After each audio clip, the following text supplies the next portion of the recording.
Ô, Glória. Fala, meu Tudo em querido! paz? Bom demais, e as coisas por aí? Graças a Deus. Tudo em paz por aqui. Saudade de vocês, bicho, do Semi, da Ju. Pelo amor de Deus, saudade também, cara. Como é que tá aí?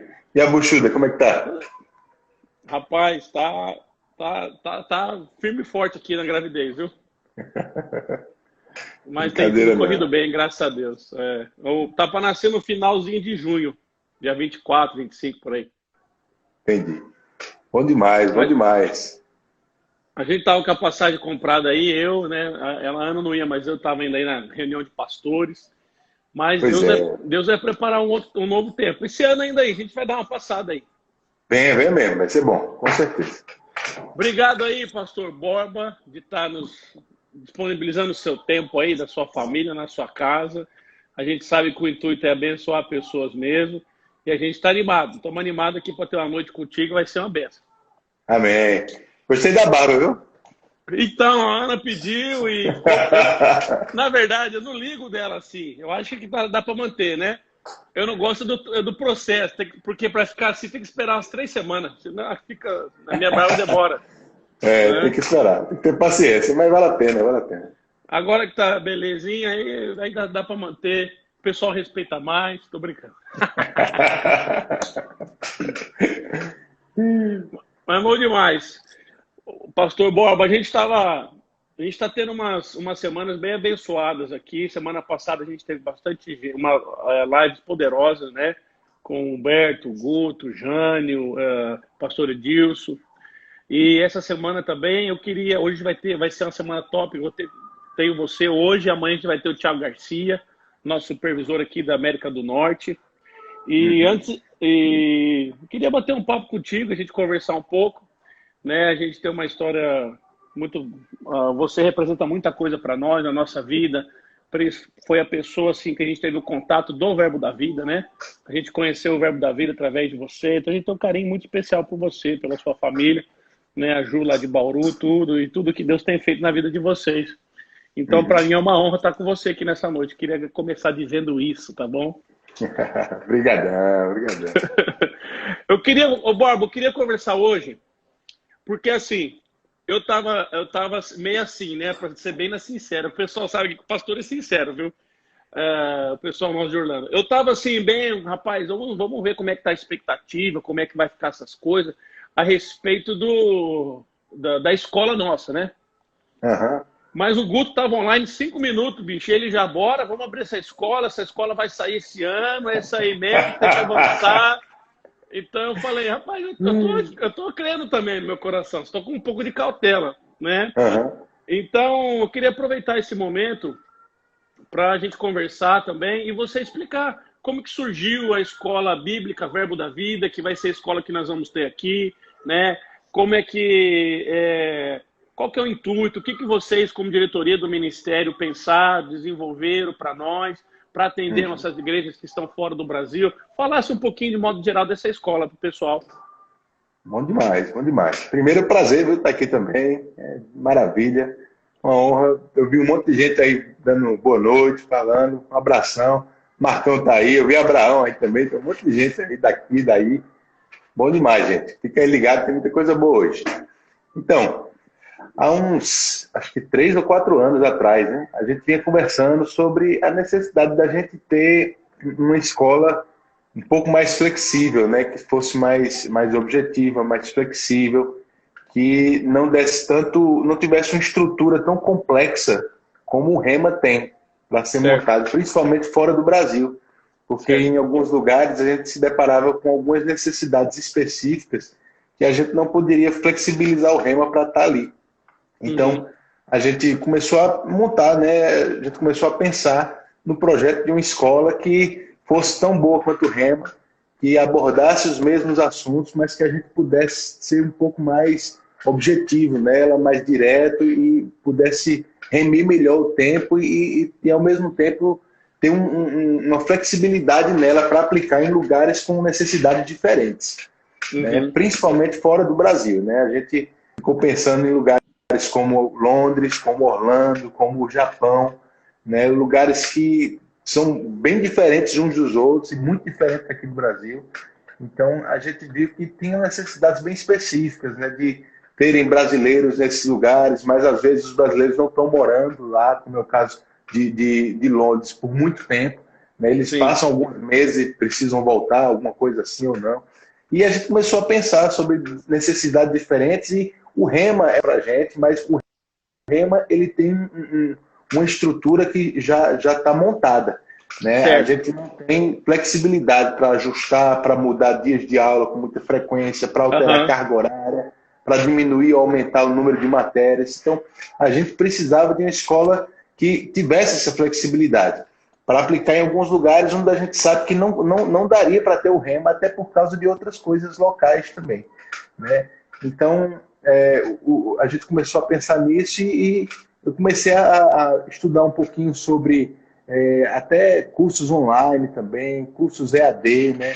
E é uma coisa que a gente não pode aplicar no Rema hoje, mas a gente via a necessidade de fazer isso de alguma forma. Então eu montei, junto com o Marcos Honório Júnior, eu criei essa escola, junto com ele a gente montou uma grade de matérias, né? E a Escola Verbo da Vida nasceu desse desejo, de ter algo tão bom quanto o Rema, mas mais flexível na parte de estrutura e administração, para poder a gente ter mais liberdade em aplicar ela de forma rápida em algum lugar e às vezes não de forma todo ano, temporário, ou Sim. poder ser mais flexível. A palavra é essa mesmo, é ser flexível.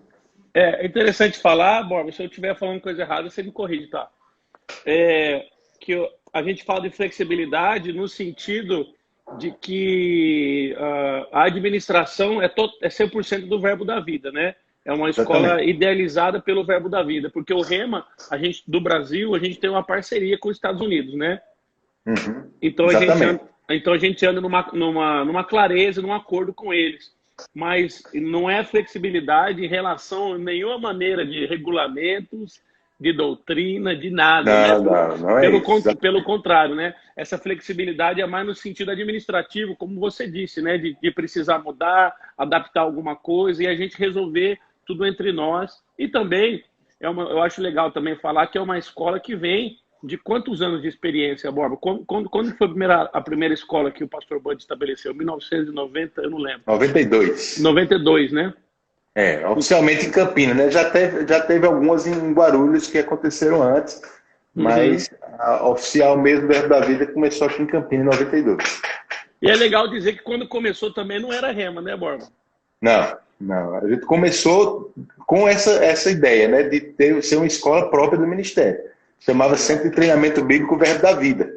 Uau. Era totalmente independente, só que o pastor Bud, por ter feito o Rema, ele usava a grade, muita coisa que ele aprendeu lá, ele replicava na escola, do jeito que dava aqui, me adaptando a algumas coisas. Muito bom, muito bom. Então, irmãos, é isso mesmo. Vai ser uma escola 100% do nosso ministério, né? Vai ser reconhecida pelo nosso ministério. As pessoas que se formarem, né? Não vai ter essa, eu fiz o Rema, eu fiz a Escola Bíblica Verbo da Vida. Vai ser pessoas que vão sair, no fim, doutrinadas com a visão do ministério, né? E vai ser bom demais, não é isso? E a gente também pensou, né? E tem também um projeto de pós-escola, né? Pós o ano básico, eu não sei como que é a nomenclatura correta, se eu estiver errado, você me corrige. Após o ano básico, ou o ano. Como é que fala? Tem a escola bíblica e a escola ministerial, que seria uma ideia da escola de ministros, a gente aqui, né? A gente tem, a ideia é essa que você falou, é que a gente tem o Rema, temos a escola de ministros, está funcionando bem, só que essas escolas têm um formato definido. E quando a gente precisa flexibilizar alguma coisa, como por exemplo, colocar uma matéria diferente, ou fazer uma matéria extra por vídeo, ou qualquer coisa que a gente quiser criar a mais, a gente não tem essa flexibilidade grande, porque tudo está ligado a um padrão que os Estados Unidos têm estabelecido para o Rema. E para o Brasil funciona bem. Mas em alguns lugares fora, né, principalmente aí em Londres, no Japão, que a gente tem visto algumas necessidades muito específicas ali, porque muitas vezes a gente atende a um público de imigrantes e não um público local. Né, e esse público de imigrantes tem uma necessidade muito específica diferente. Mas a escola foi pensada de um jeito que ela pode funcionar para qualquer público, de qualquer forma, né? Ela vai ter até, pode ter, na verdade, né? Módulos até online também. Então, a gente está bem animado, porque Glória a estamos, Deus. a gente pegou o melhor que a gente tinha aprendido nesses 27 anos de Rema aqui, né? Da vida em Rema, e aplicamos para criar essa escola. Então, a gente está animado mesmo. Já tem funcionado muito bem lá em Londres, né? É isso que eu ia pedir para você dar um feedback para a gente, que tem sido um sucesso já em Londres, né? Isso começou em Londres já há alguns meses. Começou também no Japão, já também esse ano. Já tem uma escola lá. Nós temos um Rema e temos uma escola bíblica Verbo da Vida no Japão. Temos as duas modalidades lá. E é impressionante como a gente vê as duas coisas funcionando muito bem, graças a Deus. E a expectativa é que vai ser muito bom aí também em Orlando também. Um sucesso. Oh, aleluia. Ô, Borba, será que a gente conseguiria, se você achar que convém, falar o nome das matérias aí? Olha, deixa eu abrir aqui. Deixa eu procurar. Oh, maravilha. Bom demais. Ó, a estrutura geral da escola, ela é de 18 matérias, né? São 18 matérias aplicadas em praticamente um ano de curso, mas aí é onde está a flexibilidade. Vai depender de cada local, quantos dias de aula, quantas horas por dia vai querer fazer. Então, isso vai ajudar bastante. Mas são 18 matérias. Cada matéria, deixa eu só abrir aqui para ficar mais fácil, eu não consigo falar e pensar ao mesmo tempo. E quando você abre, Borba, a gente tinha pensado aqui, o plano de escola que nós mandamos aí para vocês, para aprovação, seriam 2 dias por semana, né? Então, seria a carga horária aí, acho que das 7 horas às 10h30, ou das 10h30 esqueci agora. Mas seria 2 dias por semana, e o professor ficaria 4 dias aqui. Então, ele ficaria uma média de 10 dias. Ele viria, ensinaria 2 dias, na outra semana ensinaria mais 2 dias, né? Então, daria o total aí de, se não me engano, de 600 minutos uma matéria, né?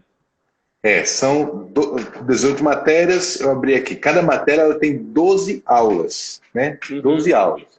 Cada aula ela tem aproximadamente 50 minutos de aula. Então, são aí 12 horas de aula, 600 minutos. É isso mesmo? 12 aulas de 50 minutos. Então, dá 600 minutos de aula. Isso mesmo que você falou. É muito tempo, é um tempo bastante proveitoso, né? Até porque é mais condensado, né? No Rema, a gente tem 3 dias por semana. Então, sempre o professor perde tempo na introdução da aula, no final da aula. Quanto mais transição, mais tempo se perde.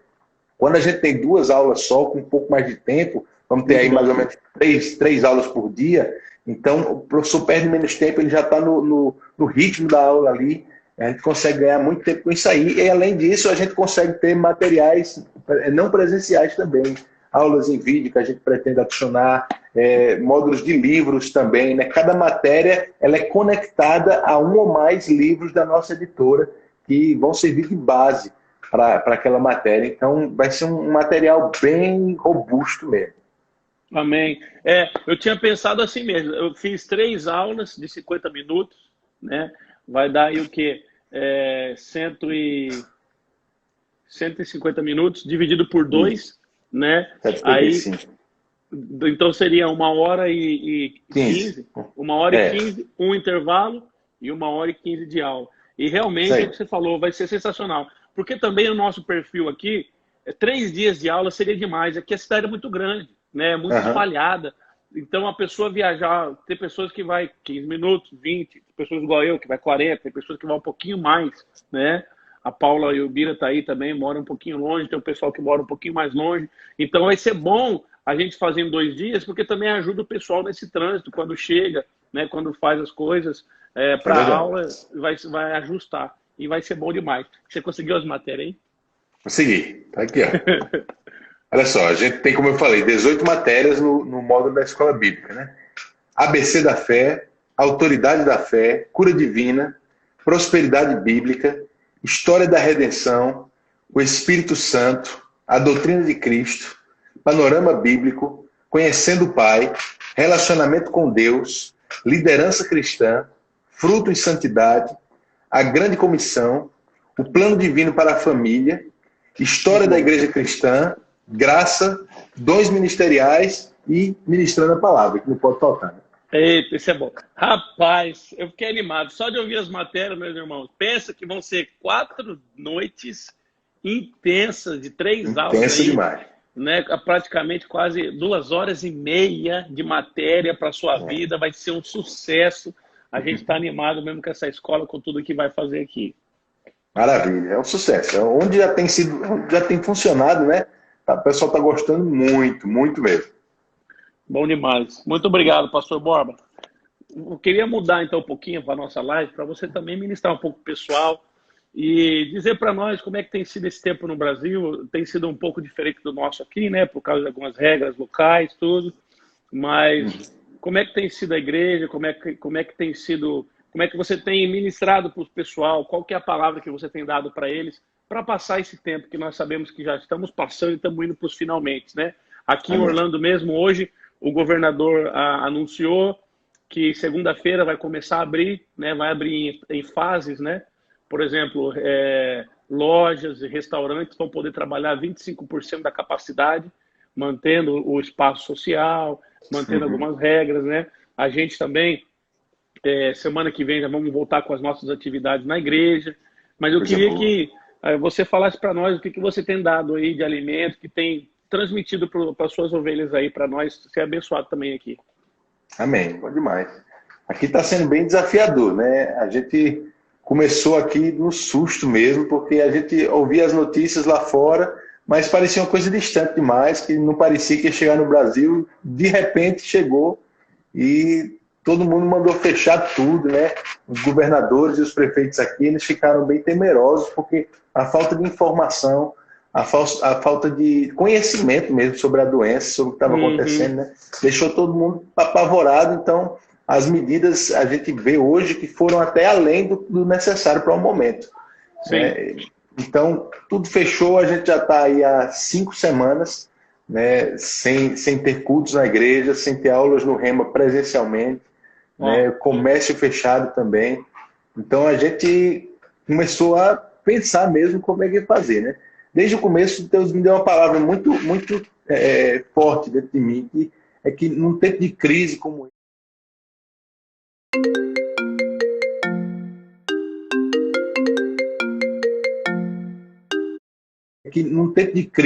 esse, é onde algumas coisas, algumas criatividades vão fluir da gente que não aconteceriam de outra forma.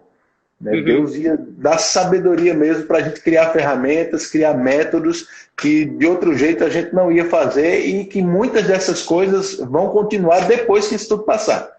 E não está sendo diferente disso, não. Graças a Deus, a gente teve que começar a fazer mais reuniões por videoconferência, né? Muitas lives, todo dia tem live. Né? Eu fico brincando com o pessoal, cuidado, as muitas lives pode fazer delirar, né? Todas as lives são listas, mas nem todas convêm. Né? Tem que ter cuidado com essas coisas. Boa. Mas tem muita live acontecendo em todo canto, mas isso é um despertar das pessoas mesmo, né? Querendo estar conectado de alguma forma. Então a gente correu, gravamos alguns programas de estudo do Ministério da primeira semana, porque a gente esperava que a qualquer momento ia ter um lockdown mesmo, todo mundo ia ter que ficar em casa, trancado, sem poder sair. Graças a Deus não chegou isso aqui no Brasil, pelo menos não na nossa região. São Paulo, Rio de Janeiro, teve um pouquinho, mas nada tão forte como houve na Itália, na Espanha. Eu não sei se aí chegou a ter um lockdown assim mesmo, de ninguém poder sair de casa, mas aqui era mais a título de conselho mesmo, de instrução. Né? Então, o pessoal atendeu mesmo, muita gente ficou consciente do que tem que fazer e ficou em casa. E a gente começou a fazer programa, fazer culto, temos ministrado bastante, principalmente sobre fé. Né? Uma coisa que é muito clara para a gente é que uma oportunidade como essa, Satanás ele aproveita para levar medo para as pessoas, né? Para trazer confusão, deixar as pessoas primeiro tristes, depois ansiosas e depois depressivas em casa. Então é um cenário muito favorável para você gerar medo dentro de você. Então a gente injetou fé nas pessoas, porque fé bota medo para correr, né? O verdadeiro amor da palavra lança fora todo medo. Então a gente tem estimulado as pessoas nisso, falado que eu gosto muito do texto lá de Lucas 10, quando Jesus disse, olha, eu dei autoridade a vocês sobre serpentes, sobre escorpiões, sobre qualquer poder do inimigo e nada absolutamente vai causar dano. E eu estamos crendo nisso aqui, declarando mesmo, eu não vou ter Covid-19, minha família não vai ter Covid-19, a nossa igreja não vai, ninguém vai pegar Covid-19, nós temos uma autoridade, temos uma aliança com Deus, e desse jeito está acontecendo aqui, graças a Deus. Amém, bom demais, é isso mesmo. Teve até um fato que acho que o Guto que me mandou, não sei quem foi, ele disse que a pessoa chegou no hospital, né, e falou, separa o meu ventilador aí que eu vou ter, né? O cara estava preocupado de ter e não ter o ventilador. Misericórdia, irmão. Tinha gente querendo pegar, dizendo assim, eu quero pegar agora, enquanto tem pouca gente no hospital. Oh, meu Deus. Ô, Borba, deixa eu fazer uma pergunta para o senhor, para Vossa Excelência. Agora, avance. Já que você falou, muitas pessoas têm me perguntado. Você sabe que escatologia que eu me esforço, né, para ensinar. Eu ensino o que eu sei. Você está dando umas aulinhas boas aí, viu? Não, eu ensino o que eu sei. Eu não arrisco falar do que eu não sei, porque você sabe, né? Mas muita gente tem me perguntado, Borba, a respeito de Jesus vai voltar agora. Esse é o sinal do fim dos tempos, né? E eu sei que o pessoal pega uns versículos do Antigo Testamento, né? Dá umas, né? Então eu queria, você um professor excelente de escatologia, eu tive aula com você no Rema, lá em Bauru, 2010, e eu queria que você desse um parecer simples, assim, sem precisar entrar muito fundo, mas só a gente confia no seu caráter e na sua palavra, a gente queria ouvir de uma pessoa que sempre estudou isso, que sempre gostou. Quantos anos você já ensina essa matéria, Borba? Muitos anos, né? Desde 2006. Então, muitos anos. Então, eu queria que você desse um parecer para nós. Jesus está voltando mesmo. Esse coronavírus é agora. Acabou, Jesus vai voltar semana que vem. Eu sei, né? O que você acha disso? Ou o que a palavra nos garante? Ou o que a gente pode falar para nossas ovelhas? Para calma, relax. Amém. Já tem alguém dizendo aí, ó, essa matéria vai fazer falta. Não tem o nome escatologia na Escola Bíblica Verbo da Vida, mas o assunto tem. O assunto é tratado. Tem uma matéria chamada Panorama Bíblico, que se fala sobre exatamente isso. A gente vai falar de dispensações, falar sobre os últimos dias. A própria matéria Doutrina de Cristo vai falar de ressurreição dos mortos, juízo eterno também. Então, esse assunto está na escola com certeza, né? É maravilhoso, irmãos. Eu gosto mais desse assunto porque despertou a minha vida desde o dia que eu fiz escola de ministros, porque na época era na escola de ministros que a gente estudava escatologia, em 2003. Olha aí, quem chegou foi Guto agora. Bispo, paz do Senhor, chegou, você é demais. Tá falando muito, hein? Tá falando muito na live, foi top, hein? Foi top. Ainda bem que eu falei as besteiras antes dele chegar, agora ele pode me corrigir. Não, Borba, já que a gente se interrompeu e o pessoal está perguntando da escatologia, é interessante falar o seguinte, irmãos. A escatologia, na verdade, ela está em diversos assuntos. E o que aconteceu na escola, quando eu estava lendo as matérias e lendo o conteúdo de cada uma delas, eu percebi que a escatologia ela foi dividida, né? Você me corrige aí, tá, Borba? Pelo amor de Deus. Ela foi dividida, então não vai ter uma matéria só para escatologia, mas ela vai ser... Os assuntos que entram em escatologia, eles vão entrar e eles vão... Então você vai aprender o cenário escatológico, as doutrinas, mesmo porque está na doutrina básica de Cristo, né? A doutrina de Cristo. Então fica tranquilo, você vai aprender escatologia na nossa escola nova. Com certeza, com certeza. Não foi tão dividida não, sabe? A gente pegou, concentrou mesmo. O que a gente achou melhor foi juntar mais ou menos o que seria aliança de sangue e escatologia e condensar numa matéria só chamada Panorama Bíblico, onde a gente vai falar o plano de Deus, do início ao fim, fazendo um paralelo entre as alianças, as dispensações, e nisso aí a gente tem que tocar em tudo, não tem jeito. É um assunto bem repleto mesmo, vai falar de tudo, graças a Deus. Bom demais. A da Silva está confortada agora, que falou isso. A gente está falando da escola, Bispo, estamos falando e perguntaram se vai... A gente falou as matérias, né? E o pessoal perguntou se vai ter escatologia. Então a gente está explicando. E o Borba vai dar uma aula agora para nós de escatologia, falando quando Jesus, a hora e o momento que ele vai voltar para nós. Está marcado na agenda, mas não é na minha, não. Então, o Diego perguntou, né? Será que Jesus está voltando mesmo? Esse negócio de coronavírus é um sinal, né? Tem muita gente perguntando isso. Só para ilustrar, eu gosto de contar uma história de uma tia minha, que há, sei lá, 20 anos atrás, 30 anos, 25 anos mais ou menos, a gente estava num lugar mais remoto, assim, né? Ela era pré-adolescente, eu acho, e nesse dia estava chovendo muito forte, relâmpago, trovão, faltou energia, era de noite, a gente estava num lugar mais remoto. Ela estava com medo, com medo. Eu lembro dela ter medo. E eu já era crente, né? Mesmo sendo um pouco mais novo que ela, já era crente. Minha família estava ali e ela com muito medo, porque ela achando que aquele negócio ali era o mundo se acabando praticamente. Né? Trovão forte, relâmpago muito forte. E ela com medo porque ela não era salva. E ela disse, não, se o mundo vai acabar, eu preciso ser salvo. Eu não tenho certeza da salvação. Uau. E é interessante como no meio de pressão, assim, no meio de coisas que fogem da nossa rotina, como as pessoas começam a se voltar para a eternidade. Né? Mas é importante que essa consciência de que Jesus está voltando, ela esteja na gente antes do coronavírus, durante o coronavírus e depois do coronavírus. Amém. A gente não pode pensar que Jesus está voltando só porque isso aqui está acontecendo. Isso aqui é um sinal, de alguma forma, sim, como a da gripe espanhola há 100 anos atrás foi também. Né? Nós estamos vivendo um tempo diferente. Nós estamos vivendo um tempo que foi anunciado na palavra diferente de todos os outros, que ia preceder o arrebatamento da igreja, que ia preceder a grande tribulação. E a gente pode ver, por tudo que tem acontecido, não agora esse ano, mas nos últimos 100, 120 anos, tudo isso aponta que a gente está vivendo as últimas horas dos últimos dias. E essa consciência tem que estar na gente, não é por causa do coronavírus só não. Ele vai passar já, talvez, e se Jesus não voltar antes disso, a gente tem que manter essa consciência de que a gente está nos últimos dias, Jesus pode voltar a qualquer momento. Amém, muito bom. É porque o pessoal parece que o que remete eles à volta de Cristo é o medo, né? Começa Exatamente. Medo, mas não tem a ver com medo, né? E a Bíblia fala que... Para a igreja, não. Para a igreja não tem medo. Para a igreja, não. Pode falar. Exatamente. Sempre que Paulo fala sobre a volta de Jesus, ele fala sobre consolo.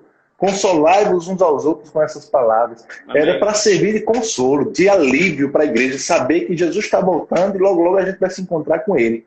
Então, as pessoas, por falta de conhecimento, têm esse medo, né? A ignorância, ela gera medo. Foi isso que Paulo diz lá em 1 Tessalonicenses 4, quando ele fala para as pessoas que estavam, a igreja de Tessalonicenses, que estava perdendo um monte de crente por causa de perseguição. Ele diz, olha, não quero que vocês sejam ignorantes com respeito a esses que dormem, para que vocês não se entristeçam como os demais. Se eles fossem ignorantes, se eles não conhecessem sobre o que aconteceu, o que estava acontecendo, sobre a eternidade, o que ia ser gerado dentro deles era um sentimento de tristeza, de depressão igual do mundo. Mas Paulo está dizendo, quem conhece a palavra, pensa diferente sobre essas coisas. Amém. Borba, você acha que necessariamente haverá um grande, vamos dizer assim, opinião pessoal, avivamento, né, antes da volta de Jesus? Há algum indício bíblico, né, que haverá um grande avivamento antes que isso preceda? Porque a gente sabe que desde da Bíblia a gente já vê essa frase, nos últimos dias, estamos nos últimos dias. Paulo falou nos últimos dias, né? Pedro falou, muitas epístolas falou. Como que você entende e interpreta esse paralelo? Olha só, Tiago fala, né, sobre as últimas chuvas, né, de uma forma... Esperando o fruto da terra. O fruto da terra, né, de uma forma mais ilustrativa, que pode se interpretar isso. Eu creio num grande avivamento mesmo, né? Eu só não creio que ele vai acontecer. Eu creio que a gente já está nele. Eu creio que esse avivamento já começou há talvez 100 anos atrás, 100 e poucos anos atrás, quando se começou lá, desde a Rua Azusa, desde que o reavivamento do Espírito começou, cura começou a se pregar, batismo do Espírito Santo.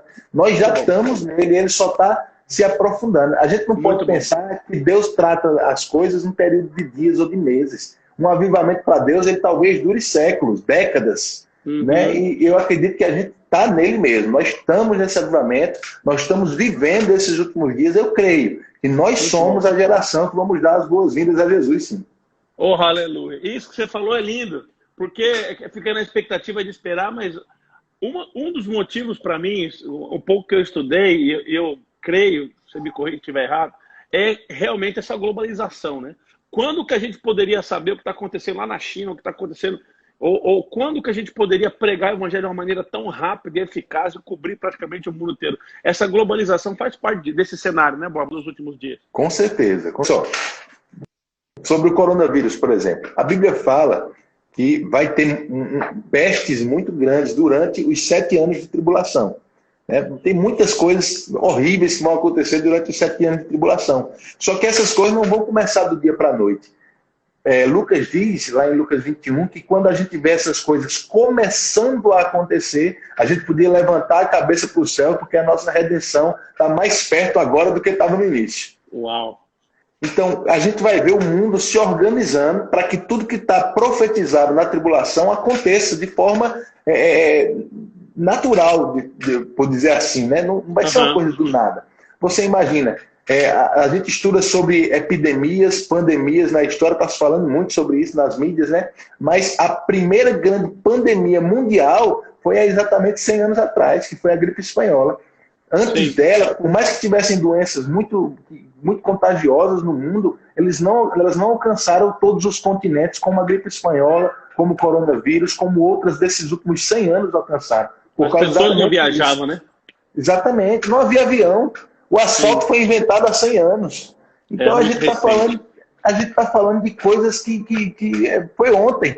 Né? Então, os últimos 100, 120 anos, eles marcaram a história da humanidade e as profecias. E eu nem estou falando aqui, por exemplo, dos judeus voltando a Israel há 70 anos atrás, de Jerusalém voltando para Jerusalém há poucos anos atrás também. Né? E tantas outras coisas que a gente podia citar nessas últimas décadas que têm acontecido, mostrando que a gente está vivendo um tempo diferente de qualquer outro. O mundo está se preparando.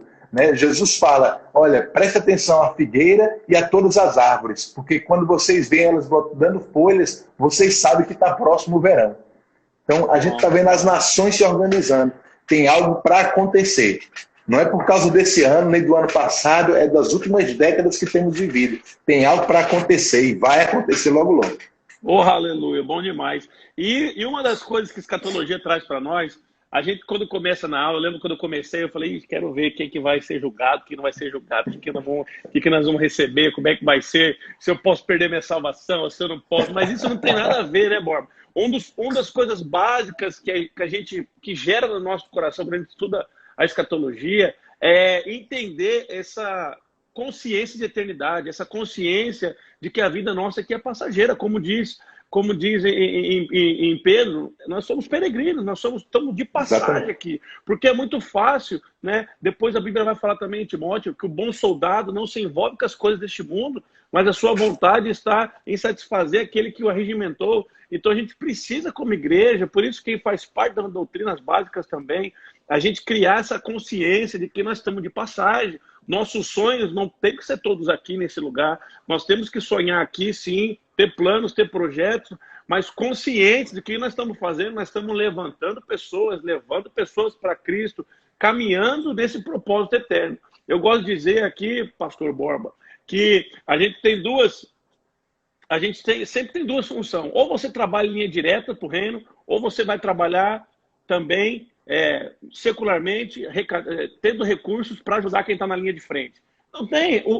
Eu acho simples o propósito da nossa vida. Ou você está direto envolvido, ou você também pode envolver, pode servir, pode ajudar, mas você, se está lá fora, você tem que ter consciência que Deus quer te abençoar para que você possa ajudar o reino. Porque a gente não pode viver essa palavra da fé que nós cremos, é maravilhoso, essa doutrina, a prosperidade é bíblica, ser suprido, ter tudo, né? Deus falou, eu vou acrescentar, né? Mas a gente não precisa atentar que a partir do momento que a gente começa a focar o nosso próprio desejo, ser satisfeito apenas, e não o desejo de Deus, o plano de Deus, já não é algo benéfico para nós. E Deus conhece o nosso coração. Então eu queria que você falasse dessa consciência, quais os benefícios de uma pessoa que tem essa consciência da eternidade e como que a gente consegue embutir isso no sistema mental do povo para não ficar perdido no mundo, né, desejando as coisas do mundo, a concupiscência dos olhos, da carne, a soberba da vida. Isso mesmo. Mas essa consciência de eternidade ela é fundamental para o crente. Né?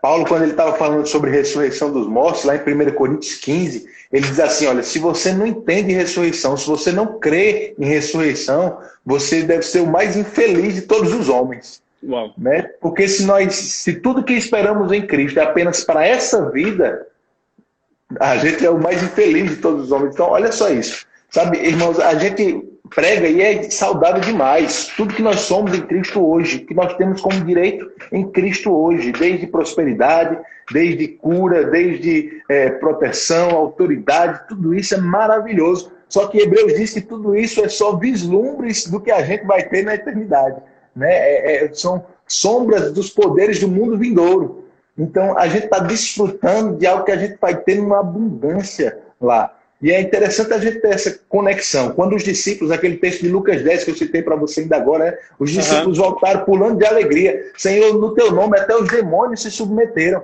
Aí Jesus disse, rapaz, a autoridade do demônio, isso aí para mim é uma terça-feira qualquer. Eu vi Satanás saindo do céu como relâmpago. Eu sei que eu tenho autoridade, eu sei quem eu sou. Agora se alegre por isso, mas não se alegre mais por isso não. Se alegre porque o seu nome está escrito no livro da vida, porque esse é o sentido de tudo. O fato de sermos eternos e que vamos passar uma eternidade com Deus é o sentido de tudo que a gente vai fazer aqui. Porque o que a gente faz aqui é plantando para colher na eternidade. Então, quando a gente tem essa consciência, as opções, as decisões da gente mudam, né? As prioridades mudam. A gente começa a deixar de lado aquilo que é passageiro e fazer o que Paulo diz em 2 Coríntios 4, colocar a visão naquilo que é eterno, porque o que é eterno vai ser como nós, é eterno também. A gente vai levar para a nossa eternidade, a gente vai colher disso na nossa eternidade, então o resto perde um pouco da força, né? Perde um pouco daquela atração, quando a gente entende, olha, se eu não estou investindo meu tempo nas coisas de Deus aqui, eu posso estar perdendo tempo. E tempo é uma coisa que eu só tenho aqui. Na eternidade eu não vou ter, não. Então a gente tem que estar focado nisso. É impressionante, porque se você é uma pessoa lógica e você pensa, eu vou viver aqui 70 anos. E desses 70, 80 anos vou viver aí 40, 50 anos de sucesso, né? De vigor, vamos dizer assim. E durante esse tempo, a minha vida toda aqui, 70, 80 anos que eu viver, eu posso fazer coisas que eu vou gerar e construir coisas que aqui nessa terra e vão ficar aqui, ou eu posso gerar e construir coisas num ambiente eterno, onde haverá uma recompensa eterna, né? Então, se você for... Não precisa ser muito inteligente. Se você tiver uma cabeça lógica e entender essa lógica bíblica, lógico, se você segue a Deus, você vai construir coisas maravilosas, templos, você vai ter dinheiro, você vai ter tudo. Eu estou falando da motivação do coração, né? De buscar o Senhor. E eu queria, baseado nisso, Bob, que você explicasse para nós um pouquinho a respeito dessa recompensa, porque Paulo falou, visando a recompensa. Agora eu encerrei minha carreira, o que eu vou receber agora é o meu galardão, né? Eu queria que você explicasse um pouquinho nisso, que é lindo a gente pensar assim. A Bíblia fala que Moisés viu, a Bíblia fala que Jesus viu, né, na cruz. A gente tem esse mesmo sentimento de olhar essa eternidade e também saber que haverá uma recompensa pelos nossos sacrifícios aqui, vamos dizer assim. É verdade, com certeza, com certeza. Tem um texto que eu gosto muito, lá de 1 Pedro 1:17, ele diz, ora, se invocais como Pai aquele que sem acepção de pessoas julga segundo as obras de cada um, portai-vos com temor durante o tempo da vossa peregrinação. Esse texto é maravilhoso, ele fala justamente disso, né? Porque as pessoas, quando se fala sobre recompensa, às vezes você não faz a ligação direta de juízo eterno. As pessoas têm medo dessa expressão, dessa doutrina, né, desse princípio da doutrina de Cristo de juízo eterno. Mas quem tem que ter medo de juízo eterno é quem está vivendo de forma errada. Quem está vivendo de forma correta não deve ter medo do juízo. Quando a gente vai ter uma nossa causa julgada, a gente só vai ter medo se a gente tiver culpa no cartório. Mas se a gente tem um favor a ser conquistado naquela causa, naquele juízo, a gente quer que ela seja julgada e quer que ela seja julgada bem. Graças a Deus o juiz é reto, né? O juiz não erra. Então, o nosso juiz vai dar exatamente o que a gente merece. A pergunta é, o que é que a gente merece? Ele sabe, né? Graças a Deus. No juízo eterno não fala de salvação, não fala de perda de salvação, não é isso. Salvação ou perder a salvação é definida aqui, quando a gente está vivo. Uma vez que a gente morre, a gente vai ser julgado não mais pela graça, não mais pelo que a gente crê apenas, mas pelas obras, né? Ele é bem claro. Vai nos julgar pelas obras, segundo as obras de cada um. E aí é onde está. quais são as decisões que a gente tomou aqui, onde foi que a gente investiu o nosso tempo, o nosso esforço, né? Era plantando ou criando obras de madeira, de palha, de feno, que não tem valor para Deus, ou de ouro, de prata, de pedras preciosas, que vai nos dar galardão naquele dia. Eu quero investir meu tempo fazendo a vontade de Deus. Amém. E como você falou, às vezes a vontade de Deus é algo especificamente ministerial na igreja, mas a vontade de Deus para a vida de muitos também é um trabalho secular que vai lhe dar um sustento e vai fazer com que você possa ser um patrocinador do reino de Deus, uma pessoa que vai investir na igreja, investir nos projetos de Deus, né? Tem muitas, nós somos um corpo e cada um tem que estar na sua área fazendo o que Deus chamou para fazer. É interessante que sempre quando eu aprendi a respeito de galardão, a primeira vez eu fiquei desesperado, porque eu conheci o Reinhard Bonk e ele li aquele livro Evangelismo de Fogo. Eu falei, lascou, não tem ninguém que vai conseguir fazer o que esse cara fez, né? Ele morreu agora com 79 anos de vida e Deus tinha prometido para ele 1 milhão de pessoas para cada ano de vida. E ele morreu com mais de 79 milhões de pessoas salvas pelo ministério dele. Então, quando eu li o livro dele, na época, isso aí foi uns 10, 15 anos atrás, eu falei, lascou, não consigo mais, não vai adiantar. Mas, na verdade, esse galardão é pela obediência, né, Borba? É interessante que tem a ver com aquilo, tem a ver com a obediência ao nosso plano, né? A obediência, quando a gente bota os nossos planos debaixo do plano de Deus e a porcentagem que a gente segue o plano de Deus. E aí a gente pode entrar em algo que é muito profundo aqui, né? Mas eu vou voltar um pouquinho antes. Mas porque isso é muito interessante, quando a gente segue a Deus, quando a gente segue o amor, quando a gente segue o Espírito de Deus, a gente está seguindo a vontade de Deus para a nossa vida. Mas eu quero só dar uma pincelada no que você falou, antes da gente entrar nessa questão de fases ministeriais, que quem ensinou isso para nós foi o Kenneth Hagin no livro Planos, Propósitos e Práticas, que é interessantíssimo. Eu queria dar uma pincelada antes a respeito da graça, porque a graça está aqui para nos salvar, né? A gente recebe a salvação mediante a fé, pela fé, mediante a fé, a graça de Deus. A graça de Deus disponibiliza a salvação e a nossa fé só recebe, né? Agora, o que a gente faz com a nossa vida, elas são obras, e essas obras, o que você faz diariamente, né? Não tem a ver estreitamente com a graça. O que você faz, o que você produz, aí sim, essa produção, o que você fez, gerou, vai ser julgado. Não é isso, Borba? Exatamente, né? Ninguém faz nada para ser salvo, né? Para ser salvo, você tem que crer no que Jesus fez. Então, ninguém faz nada para ser salvo, mas a gente tem que fazer alguma coisa porque somos salvos. Então, se a gente é salvo, a gente foi salvo para boas obras, a Bíblia diz. Então, a gente tem mesmo muita coisa para fazer para Deus aqui, sabe? Independente do que a gente vê nas outras pessoas. A gente não pode comparar o nosso sucesso com o de outras pessoas. Sim. Deus nos chamou para fazer algo diferente. O meu chamado é diferente do seu. Então, o meu sucesso vai ser diferente do seu também. Jesus ele conta uma parábola bem clara sobre isso, né? Quando ele disse que uma pessoa contratou alguns trabalhadores no início do dia, acertou um salário X, no meio do dia ele contratou outras pessoas, acertou o mesmo salário, no final do dia, já perto de acabar, contratou outras pessoas com o mesmo salário. E aí ele podia ser julgado como um patrão injusto, né? Sim. Porque está pagando o mesmo salário para pessoas que trabalharam de formas diferentes. Mas ele diz, não foi isso que eu acertei com você? Eu estou fazendo exatamente o que eu acertei com você. Não. Então, irmãos, a gente vai ter exatamente o que a gente acertar com Deus. Né? O que a gente fizer com Ele. Independente do tamanho da obra. Deus não quer ver o tamanho da obra, Deus quer ver o tamanho da fidelidade. Amém, bom demais. E falando dessa fidelidade, agora eu quero aprofundar um pouco, Bárbara, nesses últimos tempos que nós temos aqui, porque o Brother Hagin sempre falou para nós, né? Ensinou nesse livro, Planos, Propósitos e Práticas, a respeito dos níveis ministeriais, ele chama de fases ministeriais, né? Porque é algo que talvez vem do mundo, talvez vem da religiosidade, a gente pensa assim, sou crente, vou para o céu, estou bem. Posso viver minha vida, fiz algo errado, vou para a igreja, vou pedir aqui para alguém orar, vou orar, ou vou jejuar, Deus vai responder, sair, beleza, eu vivo a minha vida, mas eu tenho Deus no meu coração. Mas quando você começa a entender que o crente é chamado para servir, o crente é chamado para produzir, até a parábola dos talentos, né? Aquele que guardou e devolveu o que recebeu é o servo mau. Porque no reino de Deus nós temos que multiplicar aquilo que Deus colocou no nosso coração. E a Bíblia fala que é da vontade de Deus que todos sejam salvos e que cheguem ao pleno conhecimento da verdade. Então, existe um crescimento, né? Efésios fala, seguir a verdade em amor, cresçamos, né? Então, como que a gente, Borba, como que você vê essa questão dessas fases ministeriais? Porque são nessas fases que a gente vai produzir essas boas obras, né? Como que você fala assim para um ouvinte que está aí, como é que um dia eu viro um pastor? Ou como é que um dia eu vou desenvolver aquilo que Deus tem para mim? Quais são esses princípios que vão levar essa pessoa a não perder essas fases?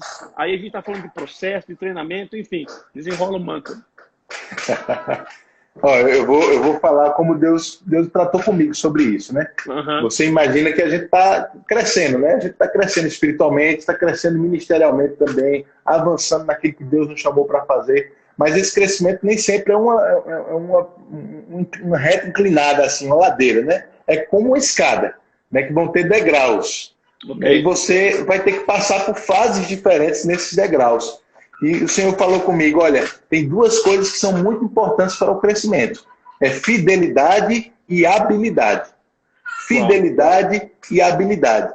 Eu vou te colocar num nível, e se você for fiel naquele nível, você vai avançar em direção ao crescimento. Só que vai chegar uma hora que você vai ter que desenvolver novas habilidades para crescer ali também. Só a fidelidade não é suficiente e só habilidades não são suficientes. A gente tem que ter os dois. A gente vai precisar desenvolver, e habilidade e fidelidade é um conceito bem amplo, né? Quando a gente fala de fidelidade, a gente fala de diligência, a gente fala de santidade, a gente fala de desejo de crescer espiritualmente. Quando a gente fala de habilidade, a gente está falando naquilo que Deus chamou para fazer. Se é para estar em algum departamento da igreja, faça o melhor naquele departamento. Se é para trabalhar de forma secular, seja o melhor profissional que você puder naquela área. Se é para ser um ministro, um pastor, um profeta, seja o melhor que você puder ser. E aí, Amém. Se Deus te encontrar fiel e com a habilidade necessária para o próximo nível, você vai chegar no nível seguinte. Você vai avançando. E vai ser sempre assim. Eu creio que é assim que a gente desfruta de cada fase. Como Paulo disse, esquece do que ficou para trás, avança para o que está diante. O que é que Deus colocou diante de você? Seja fiel, se desenvolva nisso, você vai crescer. Porque às vezes parece que a gente quer chegar lá, né? Vamos supor assim, você quer chegar já na posição de destaque, vamos dizer assim. Mas, na verdade, aquilo lá está num estágio que é da parte de Deus. O que a gente pode fazer hoje, o que a gente pode ajudar hoje, qual é a nossa fidelidade hoje, é nesse parâmetro que você vai ser julgado hoje. Né? Ser fiel no pouco, vamos dizer assim, desenvolver seu coração, desenvolver a sua estrutura, para que quando você chegar lá, você está pronto. Né? A gente vê nitidamente, o caso de Davi, por exemplo, demorou de 13 a 15 anos para ele assumir o reinado, mas foi ungido antes, ele sabia que ele era ungido, ele sabia onde ele ia parar, ele sabia o que Deus tinha para ele. Porém, por que demorou um tempo? Por que demora algumas coisas assim? Porque eu acredito que quando Deus te coloca lá, não que necessariamente você está 100% pronto, mas existe uma estrutura que te levou para lá, né? E por isso que eu gosto, e falando sobre isso, pastor, eu gosto de dizer o quê? Não é filho de pastor, não é pastor, não é a gente, não é o homem que levanta homens, né? Por isso que isso é um dom de Deus, isso é um chamado de Deus. A gente está falando do Reinhard Bonnke, e geralmente eu não falo muito pessoas fora do verbo, mas eu vou falar um pouco do Reinhard Bonnke, que ele é um evangelista exemplo para nós, e ele tem um ministério gigantesco, né? Mais de 79 milhões de pessoas salvas. E Deus chamou uma outra pessoa para ser o sucessor dele, né? O Daniel Kolenda hoje é um cara que encontrou com ele e Deus falou, é esse. Ele tem filho, ele tem filha. E é interessante a gente perceber isso. Quer um exemplo melhor do que o nosso ministério, né? A história maravilhosa de como o pastor Bud discipulou o nosso querido apóstolo Guto, e a gente vê hoje como o Guto foi, ele é a pessoa perfeita para esse momento, que tudo que está acontecendo, essa expansão, né? E ele mesmo disse, tá aí o apóstolo do seu ministério, não sou mais eu, é ele, né? E a gente vê ele honrando a Jen honrando, Bud falou que é você. Então, a gente vê que essas fases ministeriais, meu irmão, você tem que confiar em Deus, você tem que ser fiel a Deus, porque enquanto você estiver agradando, trabalhando para agradar pessoas, você ainda não está no nível que é necessário para que Deus te exalte. Né? Mas o que você pensa a respeito disso, pastor? Envolve também crescimento espiritual, né? Você está na maturidade certa. Né? Às vezes a gente acha que Deus é que está esperando uma fase diferente para ele mudar e ir com a nossa cara. Mas é a gente que muda, Deus não muda nunca. né? Eu tenho um filho de 3 anos hoje, mas eu não posso dar a chave do meu carro para ele dirigir. Seria irresponsabilidade minha. Mas vai chegar uma hora com 18 anos que ele vai poder dirigir o meu carro. Não porque eu vou ter mudado, nem meu carro vai ter mudado, mas ele vai ter crescido. Ele vai poder ter responsabilidades novas. Então, muitas vezes a gente fica jogando a culpa em Deus, o tempo de Deus, quando a maioria das vezes quem faz o tempo de Deus somos nós mesmos. Né? Na nossa maturidade. Deus está esperando a gente amadurecer para dar mais responsabilidades a gente, porque Deus não coloca criança para cuidar de criança. Muito bom. E também eu gosto de sempre avaliar, porque a gente fica assim, né? Ah, mas meu líder está fazendo isso, meu líder está fazendo aquilo. Né? E não tem problema você ver defeitos, ou muitas coisas são o jeito que o seu líder faz, e quando você for a sua vez, se chegar a sua vez, você vai ter o seu jeito de fazer. Né? Pecado é uma coisa, jeito é outra. Mas isso faz parte do treinamento. Porque eu gosto sempre de dizer, se o treinamento vem do jeito que você espera, quem que irá te preparar para as coisas que você não conhece? Né? Então, o treinamento de Deus, ele vem de uma maneira... Eu lembro quando eu cheguei em Tulsa, e a gente morou lá 2 anos, e, cara, eu cheguei lá e eu não queria tocar, porque o inglês era um desafio muito grande para mim. Eu falei, não vou tocar bateria, não vou envolver no louvor. Toquei minha vida inteira de crente, entrei com 11 anos de idade, eu nunca saí, sempre toquei de tudo. Eu vou ficar aqui só para pegar inglês. E a Ana Raquel ficava assim, você tem que servir, você tem que servir. Eu falei, Ana, eu tô aqui com dor de cabeça, filho, de aprender esse inglês, porque eu caí de paraquedas lá, né, com o meu inglês básico, né, meu inglês ainda está intermediário. E o que aconteceu? Lá são 3 professores por dia, né? É o mesmo professor, são 3 professores segunda, quarta e sexta, 3 professores terça e quinta. Né? Então você tem 6 professores, 6 sotaques diferentes, 6 matérias diferentes. E eu caí lá, brasileiro do Diacanga, do interior de São Paulo. Eu falei, eu vou trabalhar no meu inglês. E eles botavam lá, vai ter audição para banda, vai ter audição para banda, vai ter audição para banda. E a gente ia na escola de oração, vai ter audição para a escola de oração. E eu não. Mas graças a Deus pela minha esposa, todo dia ela ficava, vai lá, vai servir. E foi impressionante que eu comecei a servir e foi ali que eu aprendi muitas coisas, né? E é legal quando você chega num ambiente que você nunca teve, você não é ninguém. Você não tem histórico, né? O meu pastor mesmo na época falou, Diego, você está indo para um lugar onde você não conhece ninguém. Aqui você tem uma credibilidade com a gente, sua vida, mas você vai chegar lá. Eu lembro que eu cheguei lá, o Tassis Licurgo falou assim, ó, aqui se você quiser ficar jogado aqui fora, igual essa bicicleta que ninguém vai te incomodar, pode ficar aqui fora, ninguém vai te mexer com você. Né, os americanos. Enfim, e eu comecei a servir. E eu lembro que na escola de oração, rapaz, eu peguei um líder. O primeiro líder era um cara mais maduro, mas o segundo líder era um menino de 17 anos de idade, né? E ele ficava falando num ponto, né? Tem um talkback que fala, tocava bateria, e ele ficava falando, Diego, faz isso, Diego, faz aquilo agora, Diego, faz aquilo. Eu falei, nossa, 20 anos tocando e um moleque me ensinando, né?